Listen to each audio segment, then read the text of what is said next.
Bonjour à tous, cette vidéo d'aide va porter sur l'outil d'Oxygène. C'est un outil qui va vous permettre de faire de la génération automatique de documentation. Pour ceux qui suivent les quelques formations de programmation sur la chaîne, vous savez que c'est quelque chose sur lequel j'insiste pas mal, parler de documentation, même d'autodocumentation du code à partir de la syntaxe propre du langage pour limiter justement le nombre de commentaires.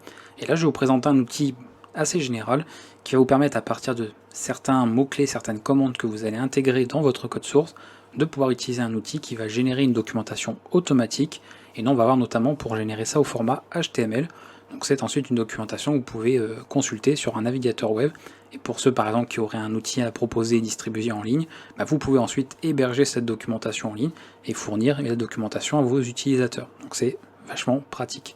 Je vais vous montrer comment ça fonctionne. Vous verrez que peu importe le système, ça se prend en charge et ça se prend en main de la même manière parce que c'est le même programme, mais on le fera un petit peu sur Windows, on le fera un peu sur Linux, pour vous voyez que c'est vraiment très très simple à l'usage. Allons-y, donc on va passer directement à l'installation d'outils. Donc là, sur Windows, vous allez passer directement ici, vous allez sur le site d'Oxygène, vous faites une recherche, le lien aura peut-être changé si vous voyez cette vidéo plus tard, on ne sait jamais. Vous faites une petite recherche pour tomber sur le site là.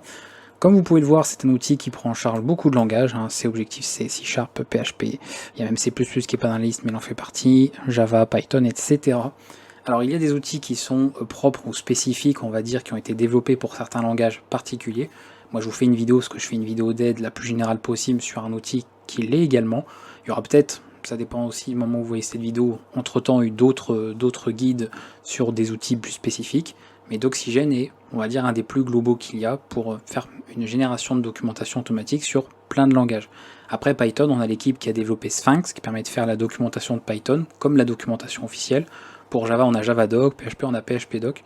Bref, beaucoup d'outils qui sont assez similaires à d'Oxygène pour certains, ou vraiment spécifiques au langage et des fois faits par les mainteneurs. Mais moi, je vous propose ici l'outil le plus général qui soit. Pour l'installation, ça va être très rapide, vous pourrez aller directement dans les téléchargements, vous allez retrouver les binaires qui vont nous intéresser.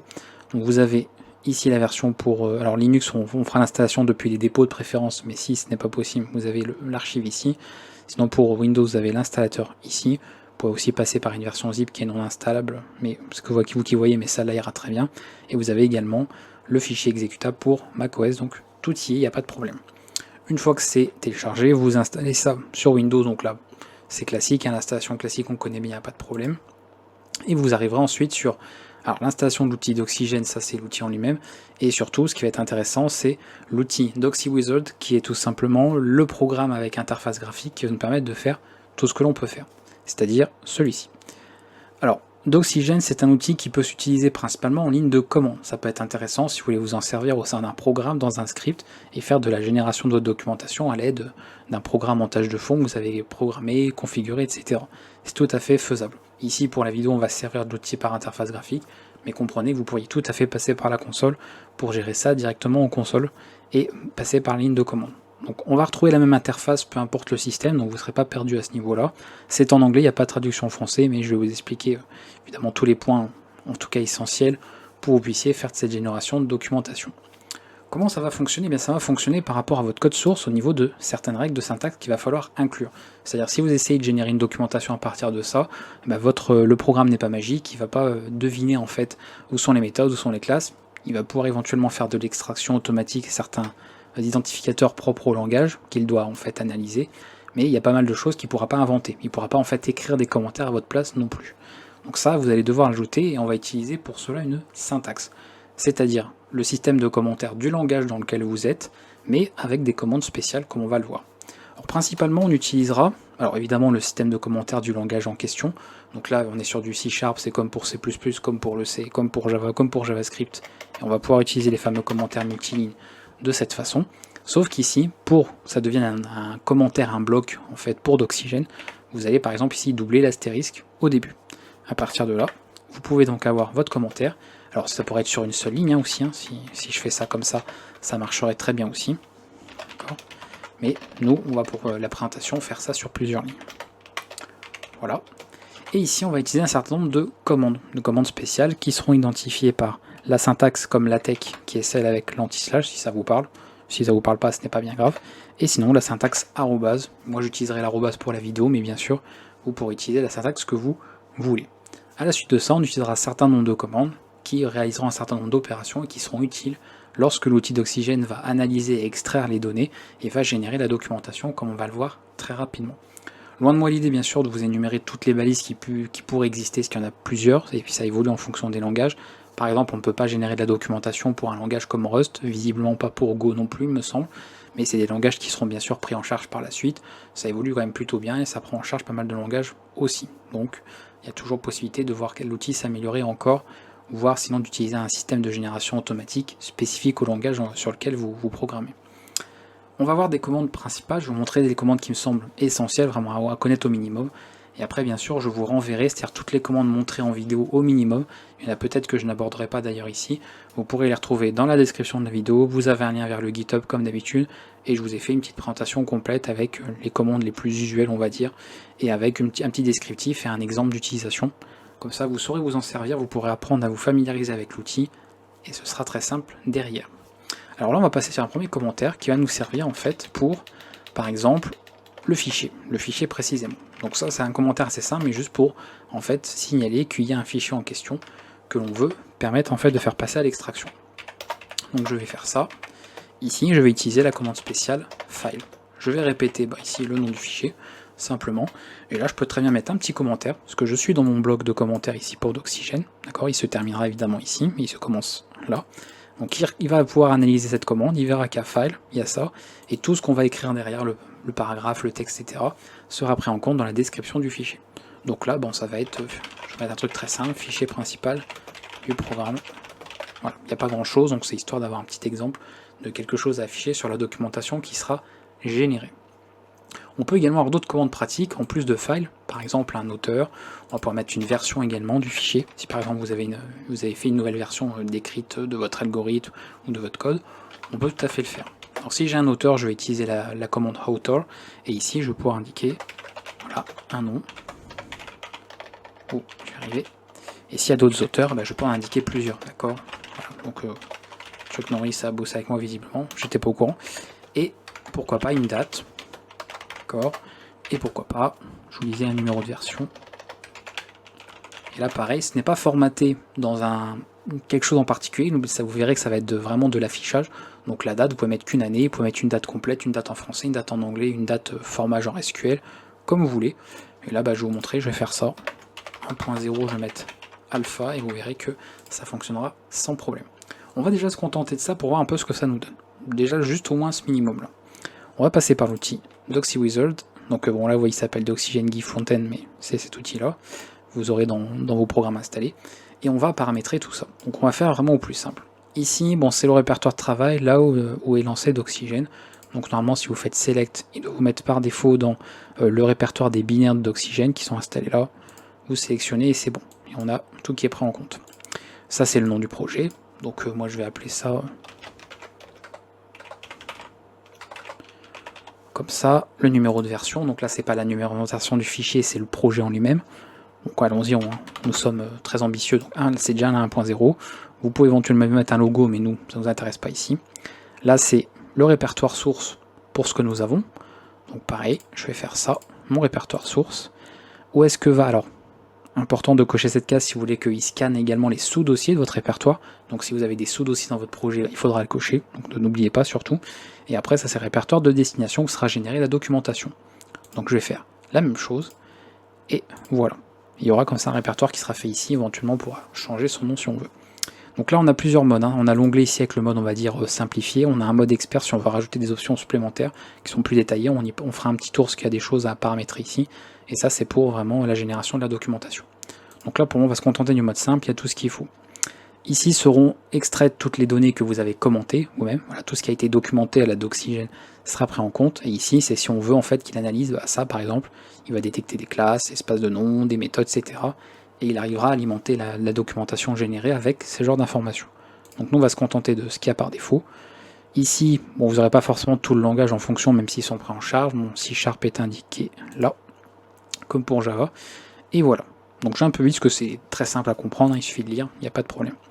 Là c'est le mode de sortie. Donc ça c'est le mode simple, je vous propose que c'est de là. Dans le mode expert, on a davantage de modes. Là il met ceux qui reviennent le plus souvent.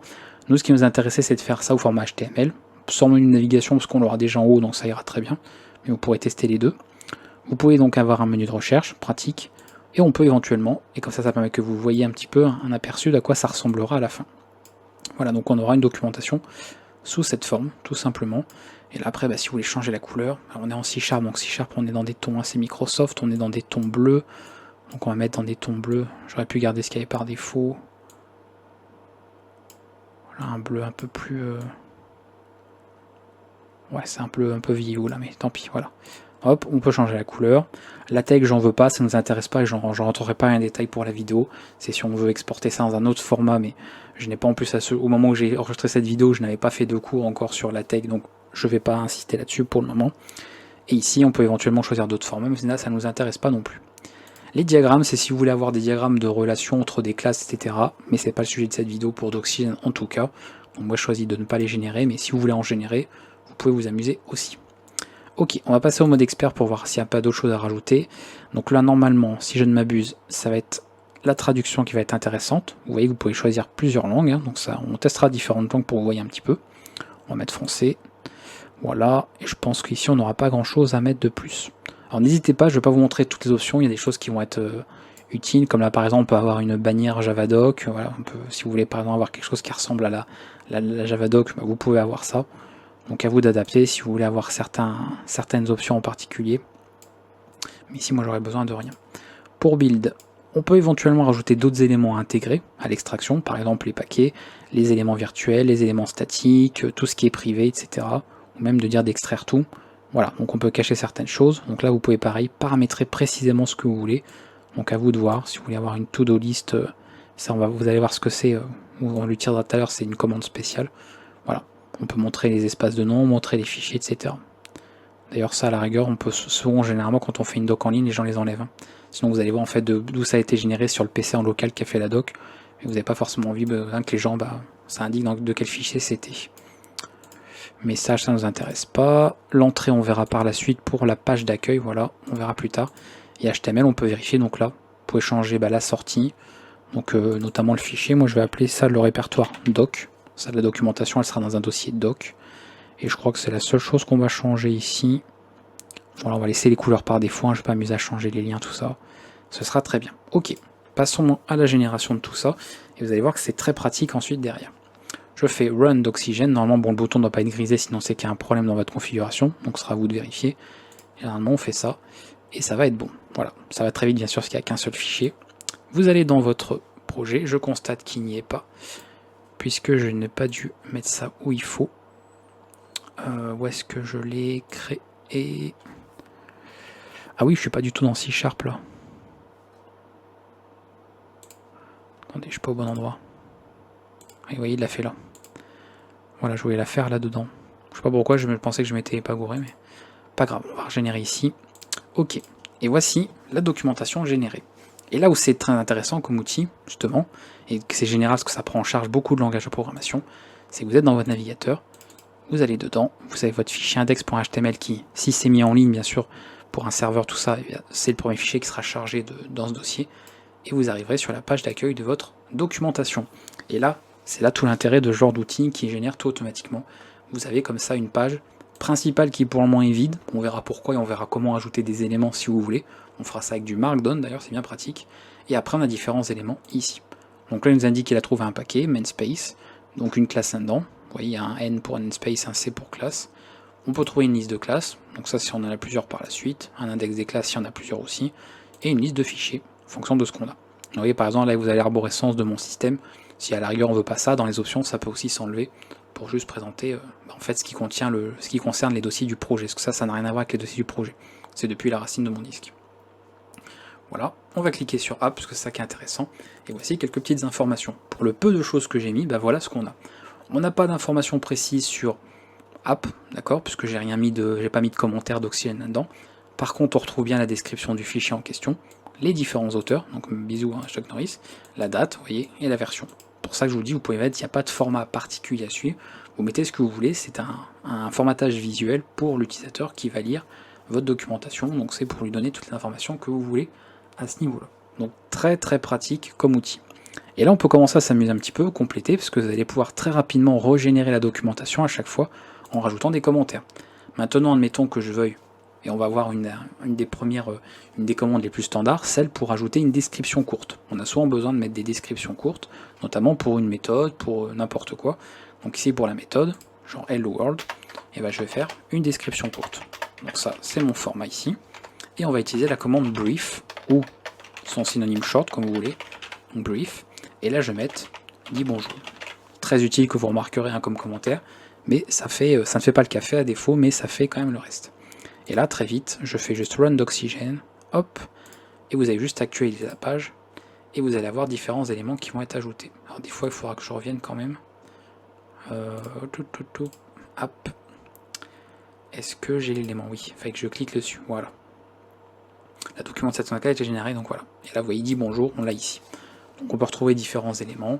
On peut avoir la suite, membres de classe, les fonctions, et on va pouvoir trouver tout ça. Donc on peut voir l'ensemble des fonctions avec les commentaires éventuellement qu'il y aura. Alors c'est pas encore, voilà, on pourrait pousser beaucoup plus loin. On n'a pas beaucoup d'éléments, on a vraiment le strict minimum parce qu'on a vraiment très peu de choses. On peut en rajouter un petit peu plus. Donc ça c'est pour une description courte. C'est vraiment pour une description courte. D'ailleurs, puisqu'on parle ici d'une méthode, donc d'une fonction, on peut aussi l'indiquer précisément en faisant fn. Donc ce n'est pas un parti politique. Et là vous mettez, en fait vous répétez clairement, vous pouvez répéter tout ça ou mettre autre chose pour avoir un peu plus de détails. Et très important aussi, parenthèse, vous allez souvent remarquer quand vous allez écrire ce genre de commentaires, bon déjà que ça demande un effort, évidemment, ça se fait pas tout seul, et vous aurez souvent l'impression de répéter un peu la même chose. Par exemple, vous allez noter quelque chose sur une ligne, vous allez quasiment renoter la même chose sur notre ligne, etc. Et vous aurez l'impression de vous répéter. Comprenez que c'est normal, dans la mesure où ce que vous mettez en commentaire dans un seul bloc ne sera pas forcément ensuite affiché au même endroit dans la documentation générée. D'accord? Donc là, je vais mettre ça. Alors je peux mettre ça, après derrière, je peux même mettre un autre texte. Alors, fonction qui ne fait pas le café, visiblement. Ce genre de choses. On régénère tout ça. Voilà. Et là, vous voyez qu'on a déjà un peu plus d'éléments. D'accord? On retrouve le fameux brief ici. Ça, c'est la description véritable. Donc, c'est le paragraphe lié à FN. Et on retrouve toute la signature ici. Donc, on peut rajouter plein d'éléments grâce à ça.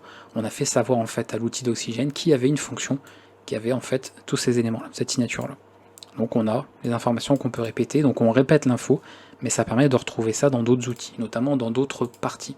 On pourra avoir par la suite plein d'autres parties ici qui sont prises en compte, avec plein d'éléments, donc là bon, on n'aura pas grand chose forcément. Ouais.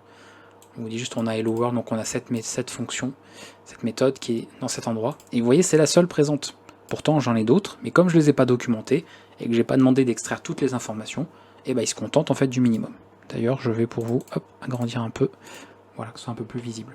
Donc, il ne va pas faire plus que ce qu'on lui demande. Si je veux, admettons, avoir celle-ci, le minimum à faire, le strict minimum en fait, pour qu'il en prenne connaissance, c'est de faire ça.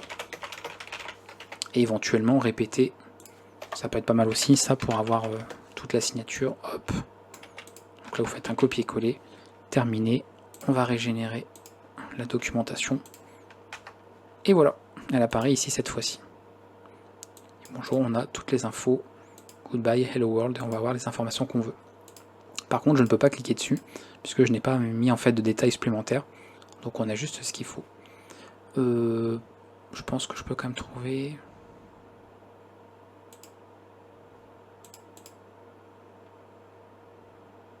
Ouais, on n'aura pas plus d'infos. Ok. Voilà, donc brief, vous l'avez vu, courte description. On peut mettre d'autres informations aussi si on veut.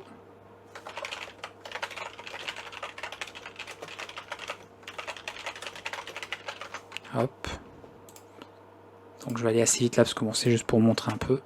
Voilà. Et là, hop, il prend connaissance de tout ça. Il a l'information qui est enregistrée. Donc vous voyez un peu le principe. On a en fait ici fn, on indique la fonction en elle-même.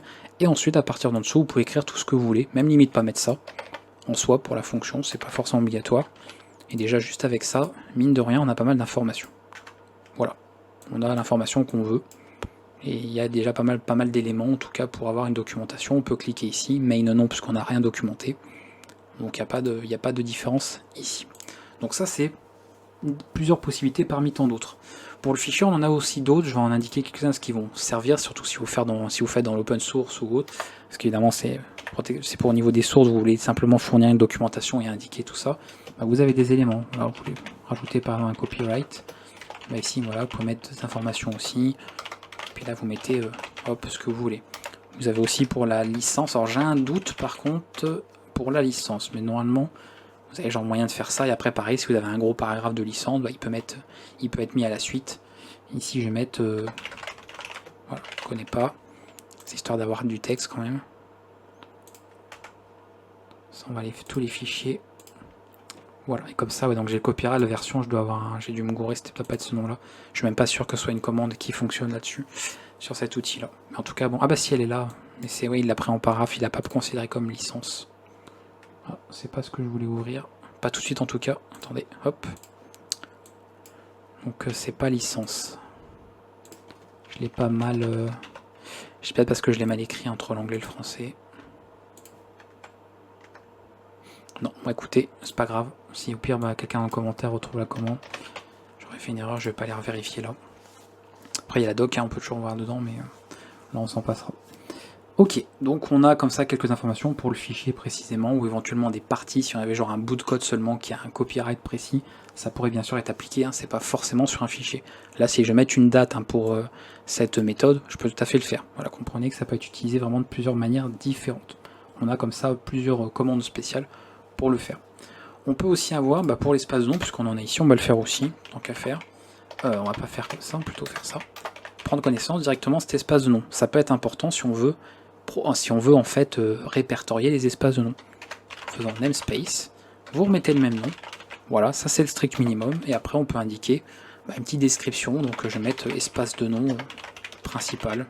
Parce que vous comprenez bien que je n'ai qu'un fichier, j'ai pas grand chose. Et on y va, on régénère ça. Voilà. Et après comme ça, maintenant on a de la documentation sur l'espace de nom. Et on a donc des informations si on veut indiquer des choses en particulier, notamment les classes qu'elle peut contenir. Voilà, donc vous voyez, on peut vraiment rajouter plein de nouveaux éléments pour que ce soit un peu plus précis, un peu plus détaillé. On trouve vraiment davantage d'informations à ce niveau-là. Et vous allez en avoir pour plein de choses. On verra, on testera sur d'autres langages pour avoir d'autres mots-clés qui s'appliqueront plus facilement. On peut le faire pour le classe ici, parce qu'on a un exemple de classe. Pareil. Hop. On peut le faire sous cette forme.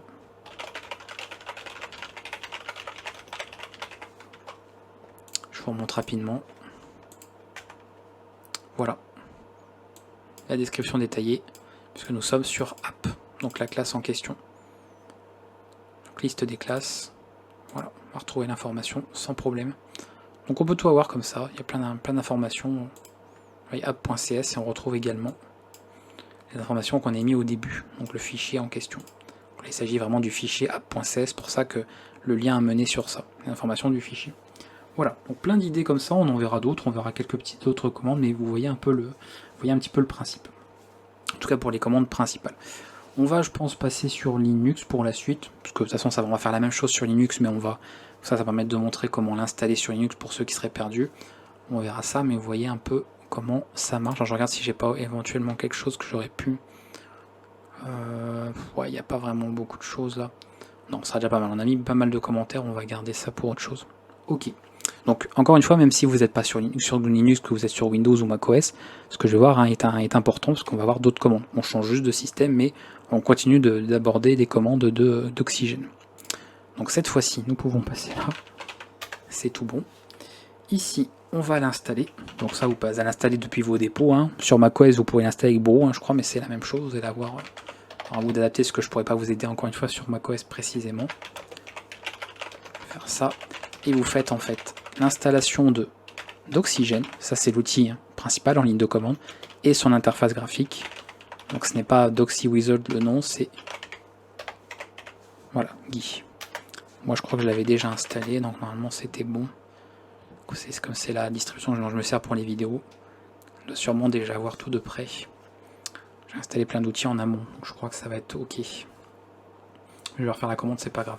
En attendant, je vais vous montrer les petits codes qu'on a. Donc, je ne peux pas forcément vous montrer tous les exemples pour la vidéo, parce que ça je les ai préparés en avance. J'allais pas taper tous ces codes à la main pendant la vidéo, ça aurait été bien long. Et on va regarder notamment Python. Voilà, ça va être intéressant de voir comment avec du Python on peut le faire. Alors Python, je vous dis, la fondation Python a fait un outil qui s'appelle Sphinx, et c'est la même interface que ce que vous retrouvez sur la doc officielle. Donc si vous voulez produire une doc comme la doc officielle, avec le même format, tout ça, vous pouvez utiliser leur outil à eux. Mais si vous voulez un truc plus général, Doxygen marche très bien. Parce que j'insiste qu'il y a des gens qui pensent que Doxygen ne marche pas avec Python, et si, il marche évidemment avec. Voilà, c'est fini. Oui, déjà installé, merveilleux. Donc ça, pour installer l'outil, bah, vous tapez Doxy Wizard, ça aussi. Hop, et nous avons l'outil qui est présent. Donc vous voyez, même interface, pas dépaysé à ce niveau-là, pas de problème. Alors là, ce sera un peu différent, ce qu'on va faire, parce qu'il peut y avoir des problèmes de permission, parce que c'est pas évidemment le même système. Donc ce qu'on va faire ici, parce que je ne vous l'ai pas dit tout à l'heure, déjà, bah, c'est que si vous voulez effacer vos paramètres, vous avez l'option ici, Reset to Factory Defaults, et si vous voulez enregistrer votre fichier de configuration, vous pouvez le faire aussi. Vous configurez en fait tout pour un projet, et ensuite vous sauvegardez un fichier, vous aurez un Doxy file, et à ce moment-là, bah, vous n'aurez pas besoin à chaque fois, quand vous voulez faire la documentation de tel ou tel projet, de devoir reto-configurer, de vous souvenir ce que vous aviez mis, etc. Donc ça c'est quand même très pratique, et vous allez voir pour GNU Linux, c'est plus simple de faire comme ça, et sûrement pour macOS également. Donc là, je vais commenter un peu de code là, on va faire un truc rapide, hein. C'est du code rapide, j'ai écrit.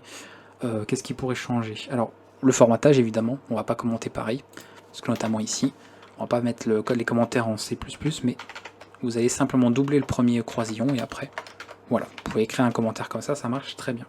Donc là, ce qu'on va faire, ici on a une... Alors je vais pas mettre... on va mettre un brief, simplement.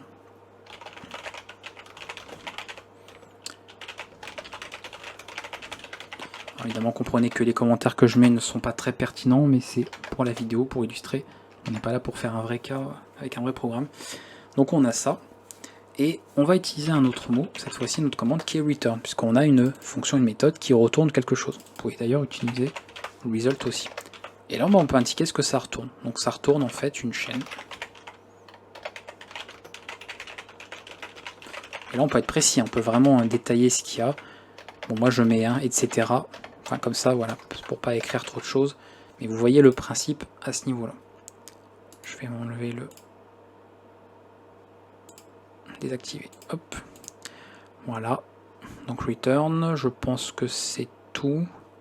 Alors celle, c'est vrai qu'on pourrait... on verra, attends, on va le faire plutôt pour le init. J'aurais dû faire pour le init, mais c'est pas grave. On va le faire là. Il y a plus de choses au niveau du init. Donc ça, brief, constructeur de calque. Ok. Et vous, par exemple, vous ne savez pas ce que fait cette... vous ne saurez pas forcément ce que sont ces paramètres. Vous voulez l'avoir dans la documentation comme information. Alors on utilisera la petite commande spéciale param. Et là, vous répétez le nom, vous le mettez copier-coller, et vous dites à quoi ça correspond, et essayez bien sûr de présenter ça proprement, parce que vous savez aussi que comme moi qu'une documentation n'est pas la chose préférée des développeurs, hein, de consulter une documentation, donc plus elle sera bien présentée, et plus ce sera agréable pour la personne qui va la consulter derrière. Donc ça, on va mettre symbole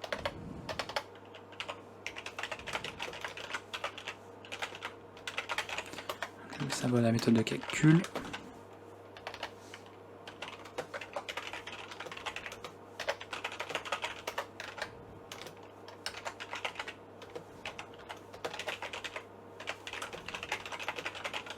Voilà, et pas de problème avec les accents, parce qu'on a mis que c'était dans les options, c'est par défaut en UTF-8, donc avec l'Unicode, pas de problème bien sûr. Travailler en Unicode en informatique, hein, c'est important.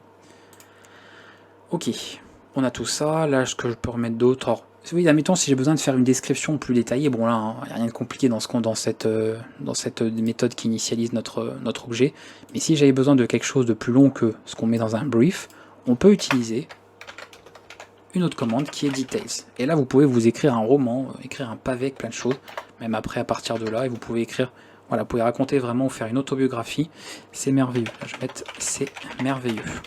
Voilà, avec un petit bonhomme qui sourit. Comme ça on aura quelque chose de très très grand. On va le mettre à la ligne parce que là j'ai pas un pavé non plus. Voilà. Pourquoi pas remettre un petit classe ici. Après tout. Je remets pas un fichier simplement, je mets calque.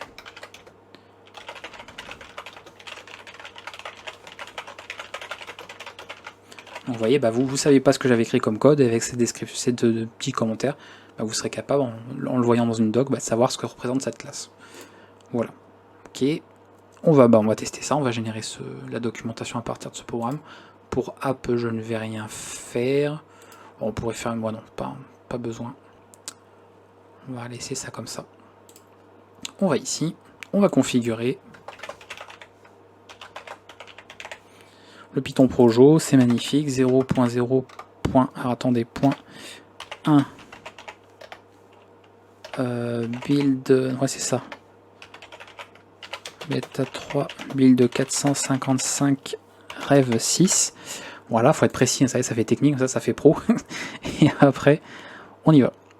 Le scan, document, Python, ok, la destination, pareil, mode, bon je laisse là-dessus, Python, et voyez il n'est pas dans la liste, donc on prend ce qui sera probable, je laisse par défaut. C'est pour ça que souvent les gens pensent qu'il ne marche pas, alors que si, ça marche avec Python aussi. Pas de diagramme, et ensuite en expert, on va régler, donc là UTF-8, on vérifie que ça allait bien, on met en français, ou dans la langue que vous voulez bien sûr, en fonction de l'interface que vous aurez dans la doc sur votre navigateur. Ok, les noms Unicode, bon normalement ça marche très bien sans, parce que c'est formaté comme il faut et encodé comme il faut. D'accord. Donc je pense qu'il n'y aura pas grand chose à changer, tout ça on avait vu. Et ça va être pour HTML où je voulais changer. Voilà, on va avoir un répertoire doc. Ok, donc là une fois qu'on a configuré ce qu'on voulait, là bon vous voyez je peux pas générer la documentation. Donc je vais sauvegarder ici. Alors moi je le fais dans le même répertoire que le projet, mais vous n'êtes pas obligé bien sûr. Je le mets là pour des questions pratiques pour la vidéo. Allô, voilà ici. Hop, comme ça il sera au même endroit. Il va bien enregistrer ça. Donc là vous voyez, hop, ça va se lancer ici. Et là, je peux run. Et normalement il n'y a pas de problème. Ok. On a bien évidemment notre Doxify, donc ça c'est le fichier de configuration, vous pourrez par la suite réutiliser. On a doc, donc ça a la documentation. Et normalement, en lançant le index.html qui est ici, nous aurons bien sûr tout ce qu'il nous faut. Alors je n'ai pas commenté grand chose, mais bien assez. Ah oui, il est un peu loin sur la machine virtuelle, le Firefox. C'est un peu long. Ah oui, d'accord, j'allais dire il s'ouvre, mais oui. Ok. Donc voilà, on a le nom du projet, on a un super nom de version, ça fait très professionnel, ça marche, ça c'est franchement critère de recrutement numéro 1. Et ensuite, voilà, ensemble de classes, liste de classes, donc pas de fichier, ce que je n'ai pas utilisé de commande file, donc il fait pas de, vous voyez, il n'y a pas de menu, liste de fichiers ou autre. J'ai pas mis de commande file, donc pour lui, il va pas reconnaître directement un fichier. Il y en a un, mais il va pas le reconnaître comme tel. Donc là, on a juste une classe, il reconnaît l'espace de nom, parce que bon, c'est lié au module de Python, donc oui, pour lui c'est un espace de nom pour Python. Et on fait calque, et voilà. Et on retrouve pas mal d'informations aussi. Quelques fonctions dans le public, on retrouve le commentaire, on retrouve ici le return, non c'est la description, pardon. Voilà, ça c'est la description de la classe, comme tout à l'heure. Et après des informations plus détaillées. Vous avez la liste de chacun des éléments, la description, le petit detail qui ne fait pas la taille d'un roman ici, parce que je me suis contenté de ça. Et là, c'est très important, voilà, chaque paramètre, la description de chaque paramètre. Vous comprenez pourquoi c'est bien de présenter ça proprement. Ça donne plus envie de lire un truc, ça fait mieux que d'avoir écrit ça n'importe comment pour faire vite. Voilà, différentes informations. On peut retrouver des informations de calque, init, on peut cliquer sur les différentes méthodes et ça vous ramène bien sûr dans le menu au niveau de la navigation. Donc bien sûr, très pratique comme outil. Alors maintenant, on peut pousser un petit peu plus loin, maintenant que vous savez un peu faire ça, on va pouvoir ajouter des choses qui sont pas directement rattachées à ce qu'on a dans la syntaxe du langage, mais plus à des problèmes qu'on pourrait avoir au niveau du code. On peut tout à fait gérer ce genre de balises. De commande, pardon, balise c'est autre chose. On va aller dans le code, et admettons, je veux indiquer qu'ici, eh bien, voilà, le constructeur, il manque quelque chose, genre je veux faire un avertissement. Voilà, je vais mettre un avertissement. Donc pour utiliser la commande, warning. Attention,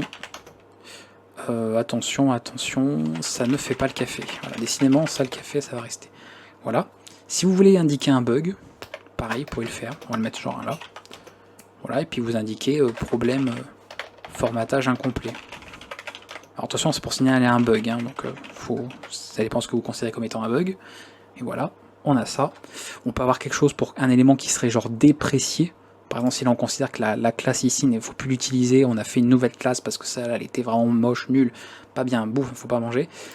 On peut bien sûr le faire avec deprecated, voilà, et on dit utiliser la classe supercalc en remplacement.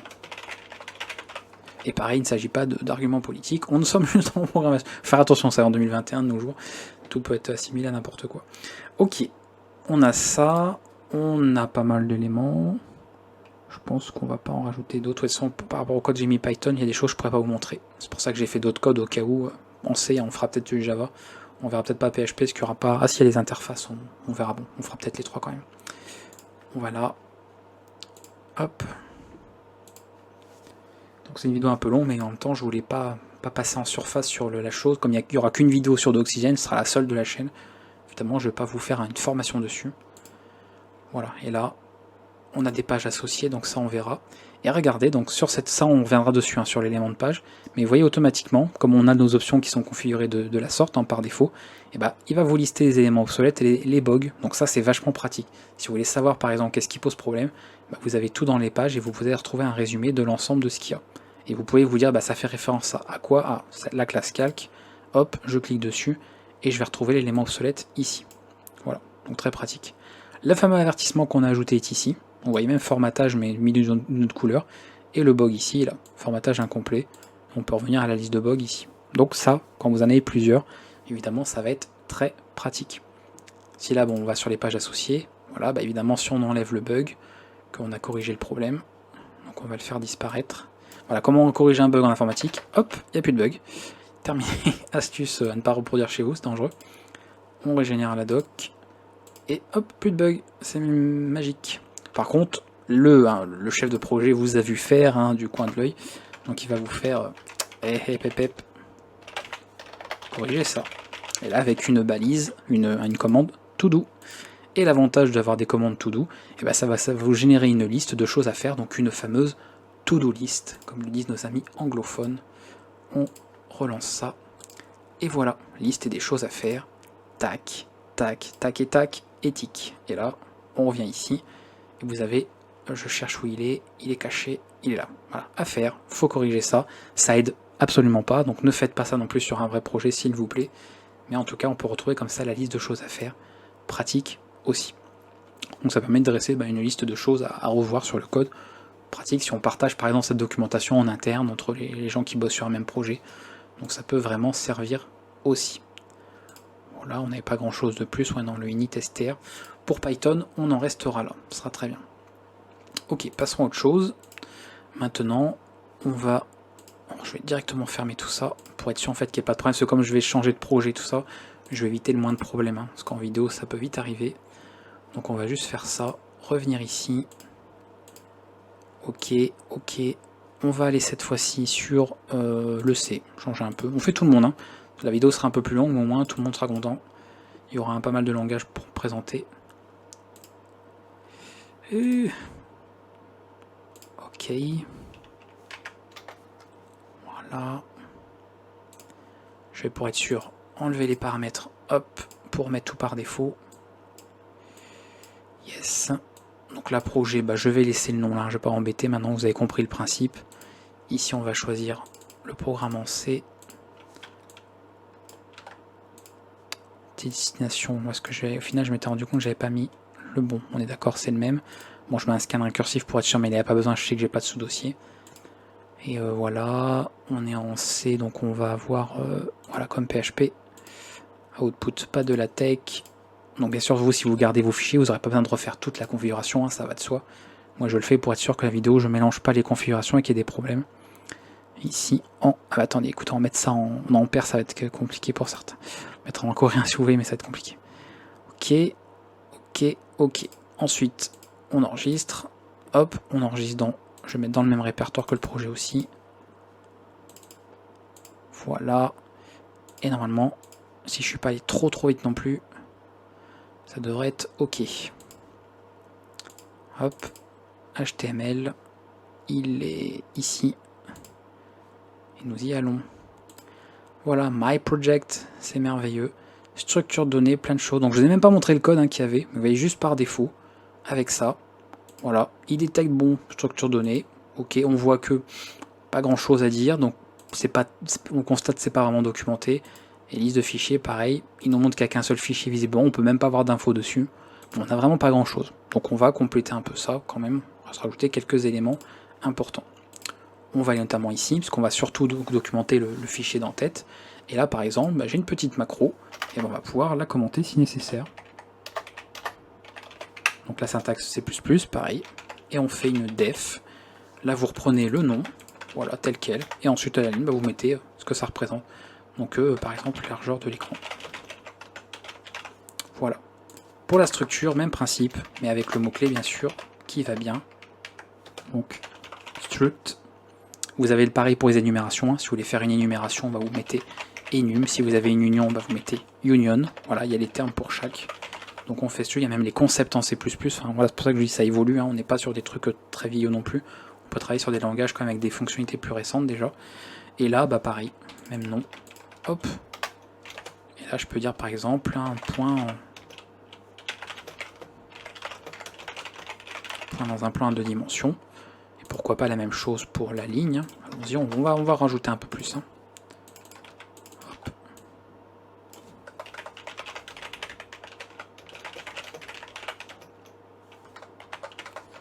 Hop. Non.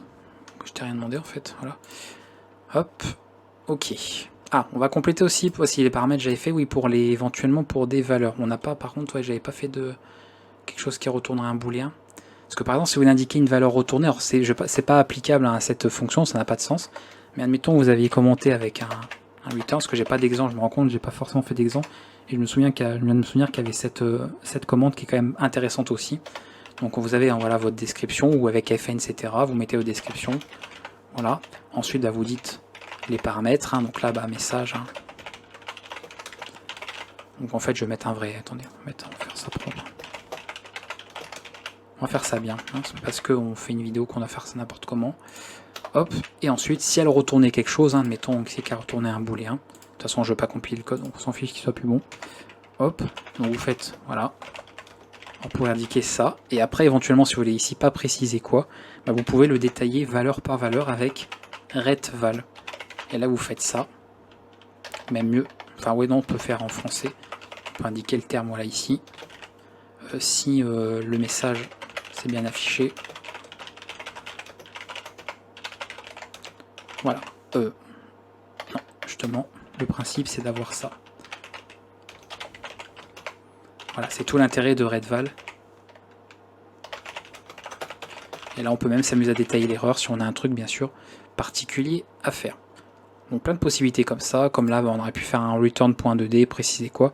Donc quand ça peut retourner plusieurs valeurs en fonction, hein, bien sûr comme résultat, vous pouvez l'indiquer avec retval, ce sera beaucoup plus précis. Qu'est-ce qu'on peut commenter d'autre ici? Rien en particulier, on pourrait commenter le fichier, mais le fichier, on va dire, ça pourrait être vraiment la base, hein, c'est-à-dire, encore une fois, vous faites ça, ça je vous dis, c'est vraiment le minimum, si vous voulez que ça prenne connaissance du fichier. Voilà. Vous mettez même pas obligé de mettre de description, juste le nom de fichier, et il va l'enregistrer dans la liste des fichiers de votre projet. Donc c'est vraiment le strict minimum. Si vous voulez mettre le fichier principal, pareil. Voilà, on va enregistrer ça, et on va avoir déjà beaucoup plus d'informations que tout à l'heure. Hop. Donc je pense que vous avez compris, je pense pas que des gens vont trouver ça compliqué à faire, ça demande encore une fois un effort de faire la documentation, mais après vous vous rendez compte quand même du côté pratique d'avoir une documentation qui est générée derrière. Parce que là voilà, liste de fichiers, j'ai bien les trois, avec file, donc j'ai pas d'informations plus que ça, parce que j'ai juste mis une commande file, donc j'ai rien d'autre. Par contre, vous voyez, on peut avoir des liens générés, nous dire bah là on a utile, on a en plus accès à la documentation de ce fichier, voilà, directement, et là voilà, on peut retrouver comme ça beaucoup plus d'informations sur l'ensemble du fichier, la structure, etc. Et ça vous met des liens partout. Voilà. Les valeurs retournées sont précisées, ça met ce que ça renvoie, les paramètres, la petite description. Là je me dis bah qu'est-ce que c'est ça? Et bah c'est la largeur de l'écran. Et .2d c'est quoi comme structure? On clique et on a tout le détail. Et voilà, et voilà. Même ça si vous voulez éventuellement, c'est vrai qu'on peut le faire d'ailleurs. Préciser sur des champs, je ne l'ai pas montré sur des variables. On peut aussi le faire, bien évidemment. Je peux le faire n'importe où, hein. Je peux le faire genre ici. Et vous utilisez var, vous mettez le nom. Ouais, toujours le même principe pour ce type de commande. Et puis ça, coordonnées. Je vais arriver.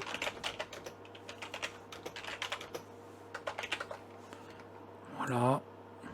Donc là, bon, c'est assez facile à deviner, mais comprenez que pour un exemple avec des variables moins claires, la documentation peut apporter, surtout pour avoir quelque chose de visuel à ce niveau-là. Et là, non, je pense qu'on devrait avoir un peu plus d'informations. Voilà, vous voyez X, hop, on a l'information, Donc, vraiment bien pratique d'avoir ce genre de choses que vous pouvez faire.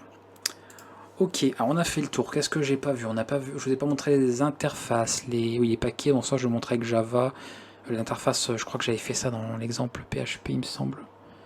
Je crois que j'avais fait ça. Je vais pas montrer aussi pour les typedef, c'est vrai que pour les alias, hein, les fameux alias en typedef comme ça, bah, vous avez en commentaire bien sûr, vous avez voilà, vous avez pareil comme pour Union Struct, vous mettez typedef le nom de l'alias et ensuite vous écrivez en dessous une petite description pour le décrire si besoin. Donc je vous montre pas tout, mais vous retrouverez en tout cas les plus essentiels dans la description de la vidéo, encore une fois, dans le lien qui mène au GitHub.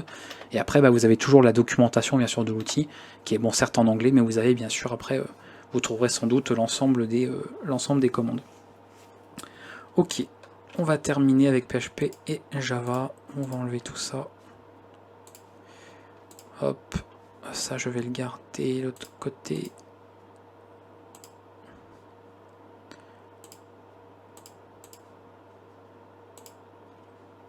Voilà, je vais juste reset ici. Pop, pop, document. On terminera par Java. Il n'y a pas grand chose PHP, surtout pour les interfaces, ouvre un petit peu rapidement.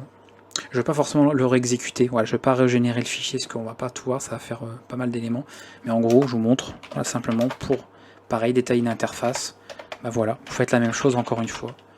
Interface, vous mettez le nom ici, et vous décrivez ensuite, voilà. On permet, là c'est vraiment pour donner une fonctionnalité, permet l'export d'un fichier. Voilà. Pour les classes abstraites, bah, c'est comme une classe, ça ne change pas. Ça, on pourrait très bien mettre pareil une var, hein, une commande var pour les différentes variables, etc.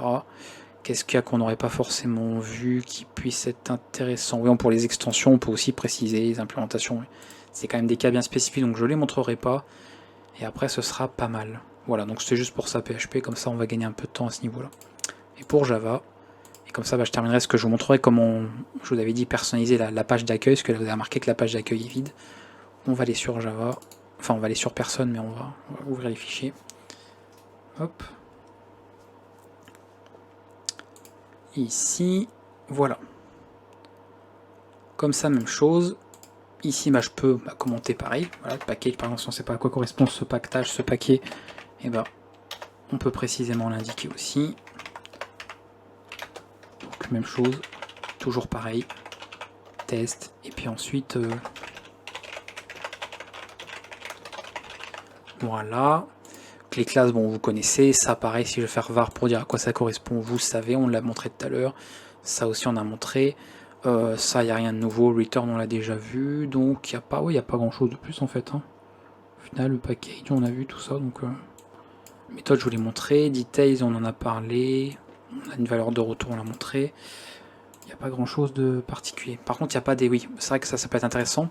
Mettons que vous ayez une méthode qui puisse déclencher une exception. Alors, moi, c'est pas le cas ici, mais admettons, bah, vous pourriez l'indiquer aussi. C'est-à-dire dans l'ensemble des commentaires que vous avez ajoutés là.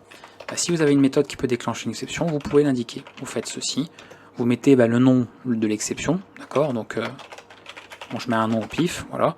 Et ensuite, vous mettez comme ça pourquoi elle se déclenche. Hein, donc, si, je sais pas moi, si le nom est incorrect... Vous pouvez même préciser entre parenthèses qu'encore une fois c'est de la documentation, donc vous pouvez être assez exhaustif à ce niveau-là. Donc vous pouvez utiliser throws ou throw d'ailleurs, c'est la même chose, et vous pourrez comme ça préciser pour une exception qui peut être déclenchée, donc ça peut être bien de l'avoir dans la documentation aussi. Sur tous les langages qui ont des exceptions, c'est bien de l'indiquer dans la doc. Voilà, donc on a beaucoup d'informations au début, on a vraiment de quoi faire avec plein de choses. Je pense qu'on a fait le tour de ce que je voulais vous montrer. Hein. On peut ajouter des remarques aussi, on a fait quoi? Je vous ai montré warning, on vous a montré pour la dépréciation. Si on veut mettre une petite remarque, genre une info, voilà. Hop. Et comme ça on fait le tour. On va faire de quoi générer, parce qu'après on terminera sur la page d'accueil. Ici. Attention, blague pas drôle. Ok. Là... Alors ça va tout changer. C'est là par contre j'ai peur qu'il me... Ah, j'en étais sûr qu'il allait me faire ça.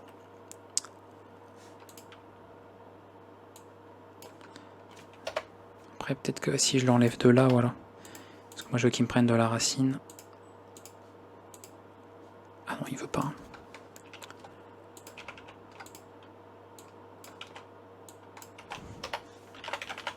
Bon, les bons liens. Hop, destination. Ok, mode, on avait tout pareil. Je vais remettre Java, c'est toujours bien. Écoutez, Java c'est du rouge hein, souvent, donc on va mettre un pot rouge qui pique les yeux, voilà. Expert, on va laisser tout. Il n'y a pas de choses. Ah, par contre, on n'a pas le Java Dog, la banner là pour j'ai remarqué sur le d'Oxygen Linux. Par contre, on ne l'a pas cette option. Donc je l'avais tout à l'heure sur Windows. Bah tant pis. Voilà, si vous êtes sur Linux, vous n'avez pas le droit. C'est interdit. Par contre, en français, ce serait bien. Parce que voilà, build, etc. On va remettre doc. Ok, voilà, on va faire ça. On va enregistrer le fichier dans Java. Ok, run. Là, j'ai pas fait de bêtises, que je vais un peu vite là pour terminer. Ah bah j'ai oublié de décocher, bon c'est pas grave. C'est surtout la doc qui nous intéresse ici. Et voilà, donc là magnifiquement, voilà, en rouge, ça c'est merveilleux. Et voilà, donc comme ça, petit pactage, test. Évidemment il fait partie de la liste des pactages parce qu'on a utilisé la commande package, donc il est bien indiqué, bien extrait. On a bien son petit commentaire. Et là après, bon, si on voit l'index des classes, on aura juste les éléments qui sont commentés, donc on n'a pas grand chose. On a la petite remarque qui est ici. Tout de suite, c'est tout. Il y a aussi une option, on peut jouer un petit peu avec le menu, c'est si on avait besoin de rajouter un élément, genre de faire, je sais pas moi, un descriptif de quelque chose, d'avoir une page un petit peu à part, une page associée, comme on avait genre la liste des bugs, tout ça. Vous pouvez aussi le préciser, avec une commande page, tout simplement. Donc on va aller là-dedans, je vais le mettre ça, bon, n'importe où, mais bien sûr, vous faudrait que ce soit quand même mis un élément voulu, bien précis. Et en fait, ici, on va faire ça, je vais enlever, j'aime pas qu'ils me mettent ça là, et vous faites page. Vous mettez le nom, donc je sais pas moi par exemple, retour d'utilisateur, je mets n'importe quoi, et puis là, hop, tout le monde est content, c'est parfait.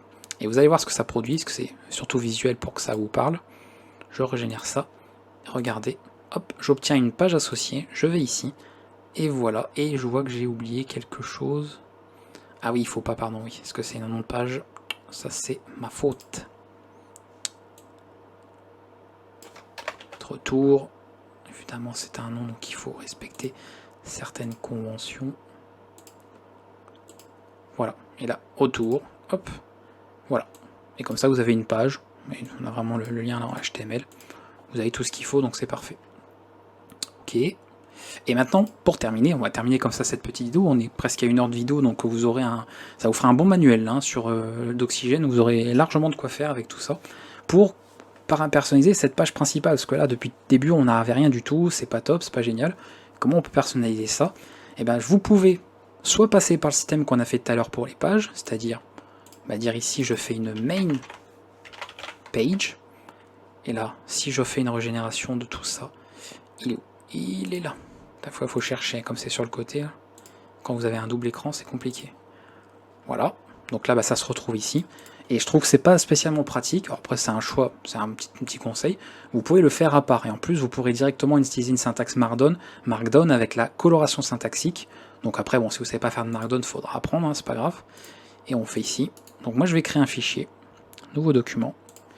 Voilà, je vais l'appeler main page. De toute façon il n'y a pas, je peux l'appeler comme je veux. En MD ce que c'est l'extension pour Markdown.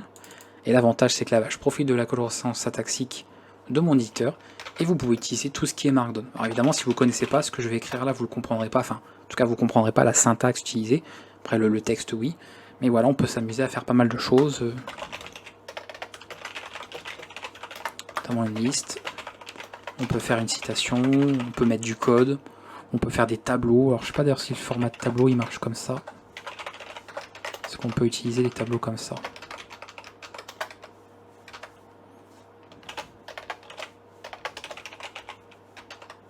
On va me dire, bon, ça n'a pas de sens, mais c'est encore une fois, voilà, pour l'exemple. Et d'autres choses, on peut faire une section. Petit séparateur. Voilà. Et comme ça, vous faites tout ça à part. Bon, ça, je vais l'enlever, plus besoin.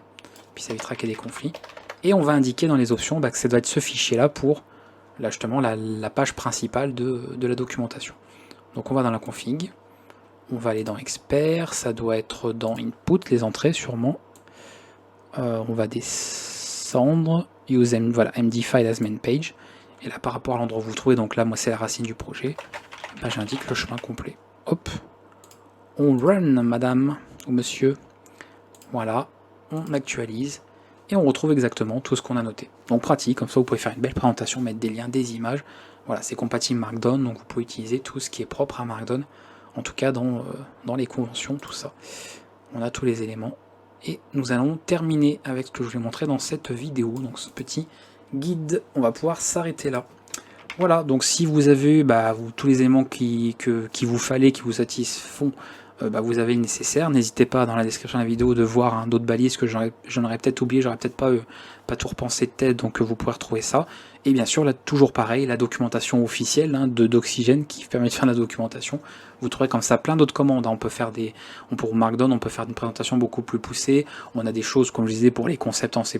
On a on peut vraiment préciser, avoir des commandes pour des variables, des données, en tout cas des éléments, des entités bien précises, que j'ai pas forcément montré dans la vidéo. Donc n'hésitez pas à vous renseigner. Normalement, il ne devrait pas y avoir trop de problèmes, mais s'il y en a, comme d'habitude, vous avez bien sûr les commentaires pour poser vos questions et demander de l'aide s'il y a besoin. Mais ça devrait plutôt bien se passer. Donc n'hésitez pas, parce qu'une fois que vous avez comme ça votre documentation, si vous avez votre site en ligne, vous pouvez, voilà, vous mettez le dossier doc, là, le dossier HTML, vous le déployez en ligne, et c'est accessible comme ça publiquement, avec la page d'index, on a accès à la documentation, et c'est quand même bien pratique d'avoir une documentation pour un projet qu'on distribue ensuite, ou simplement pour les utilisateurs finaux. Donc c'est bien d'avoir ça. Je vous dis à bientôt pour une prochaine vidéo, prenez soin de vous, et on se retrouvera pour plein d'autres guides sur la chaîne. Ciao!